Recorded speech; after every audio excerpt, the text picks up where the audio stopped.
तर लाडकी बहीण योजना याचा मोठा वाटा आहे. 2100 रुपये करण्याची घोषणा केली होती. तो निर्णय साधारणतः कधीपर्यंत होणार? आणि दुसरं आता एक अशी चर्चा सुरू आहे की 1,500 जेव्हा दिले तेव्हा स्कूटी कोणती झाली होती, आता 2100 भेटताना स्कूटी होणार अशी चर्चा आहे. त्या संदर्भात काय असं आहे की पहिल्यांदा तर ही योजना आम्ही सुरूच करणार आहोत, सुरूच ठेवणार आहोत आणि 2100 देखील आम्ही करणार आहोत. आता बजेटच्या वेळी त्याचा आम्ही विचार करू आणि शेवटी आपले सगळे आर्थिक सोर्सेस जे आहेत ते सोर्सेस योग्य प्रकारे चॅनलाइज झाल्यानंतरच आपल्याला ते करता येतं. त्याच्यामुळे ते करण्याचा निर्णय पक्का आहे. जी आश्वासनं दिली ती आश्वासनं पूर्ण करू.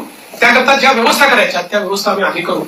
स्क्रुटिनीचा जिथपर्यंत सवाल आहे तिथपर्यंत एवढंच आहे की निकषाच्या बाहेर जर कोणी घेतलं असेल, निकष आपला जो असेल त्याला कोणालाही त्यातनं कमी करायचं नाहीये.